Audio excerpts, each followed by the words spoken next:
আম মাখা করবো। আম মাখা আমগুলোকে পাতলা পাতলা করে কেটে নিয়েছি, ঘষে নিলে ভালো হবে, ঘষিনি, বটি দিয়ে কেটে নিয়েছি। একটু বিট নুন ছড়িয়ে নিয়েছি, কাঁচা লঙ্কা একটা দেবো, বেশি দিলে বেশি ঝাল হলে ভালো লাগে না।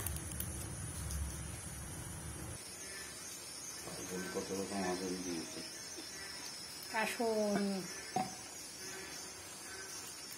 আম মাখা খাচ্ছি দেখো, তাই পাগল বলছে।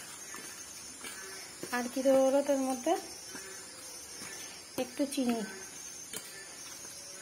বেশ ভালো লাগবে দেখতে, কালারটা দেখেছো? একটু চিনি দিয়ে দিল, ব্যাস মাখিয়ে নিচ্ছি। ঝালটা তোমাদের ইচ্ছা মতন 2-4টে আরও দিতে পারো। এই মাখাটা দেখে কার কার জিভে জল চলে আসলো বলো? দেওয়া হয়ে গেছে, চিনি দেওয়া হয়ে গেছে।